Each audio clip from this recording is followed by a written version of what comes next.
Өнөөдөр нөхөн сэргээгдэх эрчим хүчний их үүсвэрүүд нийт эрчим хүчний үйлдвэрлэлийн 28% эзэлж байна.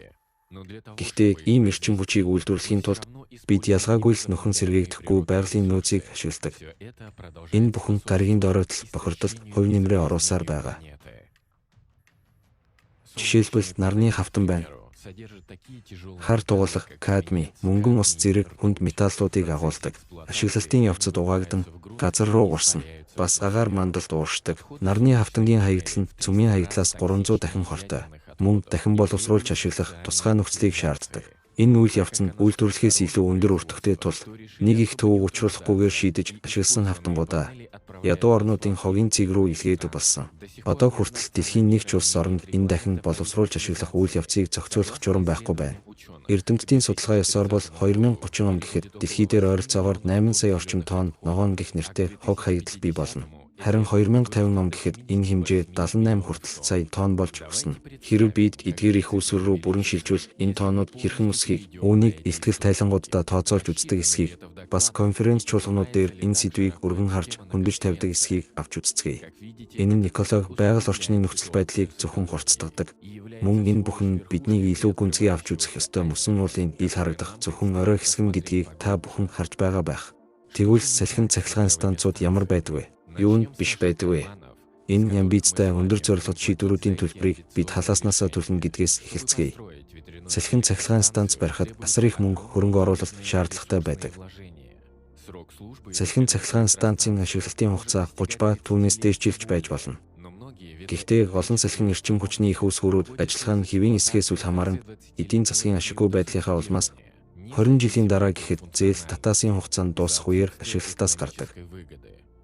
Энэ хугацаанд түүнийг бүтээж суйрлуулахад зарцуулсан хөрөнгө хэрэгслийн ердөө 78%-ийг буцааж өгдөг.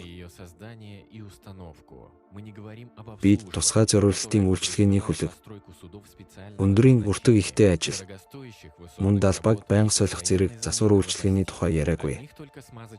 Зөвхөн нэг салхин станцын паркад 500 гаруй тонн тусалгааны материал шаардлагатай. Энэ нь төмөр замын 9 цистернтэй дүүцгүйц хэмжээ бөгөөд дашрамд хэлэхэд үүнийг ч бас манай гаригийн нөхөн сэргээгдэхгүй нөөцөөр үйлдвэрлэдэг. Зүгээр бодоод үзтээ. Далбаан л гэхэд хөл бөмбөгийн талбай нь уртын хэмжээтэй байж болно. Харин тэднийг юугаар хийдгийг мэдэх үү? Бидний дэлхий даяараа тэмцэх гэж оролцсоор байгаа нөгөө хуунцраар хийдэг. Асар том хэмжээг аюултай химийн найрлагын улмаас тэднийг боловсруулж дахин ашиглах боломжгүй.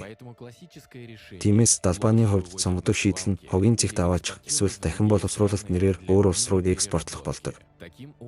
Тийм байдлаар энэ нь эргээд бидний хүрээлэн буй орчинд учирч буй давагдшгүй асуудал болж байна. Хөнгөн бат бөх роторын далбааг үйлдвэрлэх хэрэгцээ нь баялзан модыг ашиглах өөр нэг эцэгтэй асуудалд хүргэдэг. Германы байгаль орчны холбооны агентлагийн мэдээснээр одоо дэлхийд бэлтгэгддэг баялзан модны 90% салхин турбинд ашиглаж байна. Үлдсэн эсгийг яахт зорчигчийн зайв онгоц барих болон загвар бүтээх ажилд хэрэглэдэг. Эрэлт хэрэгцээг хангахын тулд мод бэлтгэгчид болон худалдаачид Амазоны ширэнгэн ой руу нэвтэрч баялзан модны нөөцийг хулгайлдаг. Тэд уугуул иргэдийн нутаг дэвсгэрийгч дархан цаазд газар нутгийг ч хайрладаггүй. Тиймээс энэ нь олон нийтийн дунд маргаан зөрчилдөөн гарахад хүргэж байна. Баялзан моддыг огтлох нь байгальд хортой. Энэ төрлийн модныг байгаль орчинд гүйцэтгэдэг үүрэг нь чухал. Голын эргийг хөрсний гэмтэл илэгдлээс хамгаалдаг. Зөвхөн 2021 онд л гэхэд нэг компани бараг 26 мянган тонн баялзан мод хэрэглэжээ. Энэ нь 170 мянган баялзан мод юм. Үүний дараа салхины эрчим хүчийг байгальд ээлтэй гэж үзсээр л байх уу? Тэгвэл одоо усны эрчим хүчний нөгөө талыг харцгаая. Дэлхийн томоохон голуудын 63% нь усан цахилгаан станцуудын даланд хаагдсан байдаг. Үүний зэрэгцээ осол аваар далангийн эвдрэл нь хүмүүсийн амь насыг эрсдэлд оруулж, дэлхийн экологи байгаль орчинд сөргөөр нөлөөлж байна. Усан цахилгаан станцууд газрын хэвлэлд шууд нөлөөлдөг. Усан сандах сая тонн ус нь тектоник хавтангуудыг дарж технологи хүний үйл ажиллагаанаас үүдэлтэй газар хөдлөлтийг өдөөдөг. Тэгээд зогсохгүй дэлхийн байгаль хамгаалах сангаас гаргасан сүүлийн судалгаанд дурдсанаар өнөө үед уур амьсгалын өөрчлөлтийн улмаас гол мөрнүүд ширгэх болсон тул усан цахилгаан станцууд дахь эрчим хүчний үйлдвэрлэл найдвартай байхаа болж байна.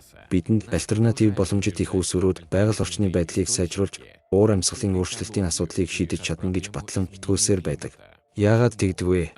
Ногоон эрчим хүчний тухай ийм нааж тулгсан сурталчилгаа бидний төлөө гих халамж анхаарал нь хаанаас бий болдог вэ? Үнэн дээр бол эдгээр төслүүдэд дарамтан дор татаасувч энэ эрчим хүчийг уламжлалтаас 5 дахин үнэтэйгээр худалдаж авах нь улс орнуудад ашиггүй. Үүний тод жишээ бол Германи юм. Ногоон эрчим хүчийг дэмжиж атомын цахилгаан станцуудынхаа дийлэнх хэсгийг хааснаас мухардалд орсон.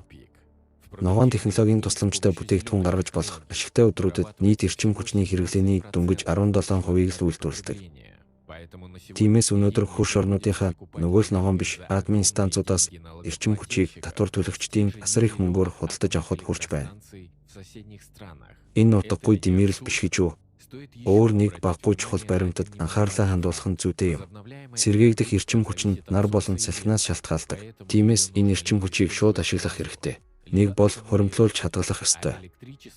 Харин цахилгаан нь хадгалахад хэцүү бөгөөд үнэтэй бараа юм. Салхигүй, наргүй үед эсвэл осол аварын үед ашиглах эрчим хүчийг хуримтлуулахын тулд хэдэн хураагуур аккумулятор шаардлагатайг тооцож үзцгээе. 2 хүнтэй дундаж гэр бүл сард ойролцоогоор 235 кВт-ийг хэрэглэдэг. Нэг ийм гэр бүлийн сарын хэрэглээг хангахын тулд 2.4 кВт-ийн 100 орчим хураагуур аккумулятор шаардлагатай гэдгийг төсөөлөд үзээрэй. Харин одоо аккумулятор хураагуур гэдэг нь цахилгаан эрчим хүчийг химийн болгон хувиргаж бас эргүүлэн цахилгаан эрчим хүч болгодог зүйл. Эдгээрийг бүтээхийн тулд дахин ашиглах боломжгүй химийн хорт бодисуудыг ашигладаг гэдгийг санацгаая. Харин нөгөө л кобальтыг Конгийн далд уурхаад хүүхдийн хөдөлмөрийг ашиглан олборлдог. Энэ бүхэн та биднийг цэвэр агаараар амьсгалуулахын тулд гэх нэр дор хийгдэж байна. Одоо нэгтгэн дүгнэцгээе. Альтернатив боломжит эрчим хүчний их үүсвэрийг ийм түрэмгий сурталчилж урагшлуулах явцдаа бид тэдгээрийн доогуур ашигт үеийн коэффициентийг мөн байгаль орчинд үзүүлэх нөлөөллийг тооцож үзэж байгаа юу? Дээр дурдсан бүх зүйлийг харгалзан үзвэл бид хамтдаа дараах асуултуудад хариулаад үзэхэд гэмгүй. Хэрв альтернатив боломжит эрчим хүчинд ийм их сул талууд байдаг бол бид үүнийг тэгж их идэвхтэй хөгжүүлэх нь хэрэгтэй юу?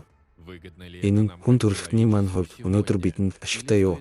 Эсвэл илүү үр дүнтэй шийдлийг олохын тулд хүчин чармаалт гаргах хэрэгтэй юу?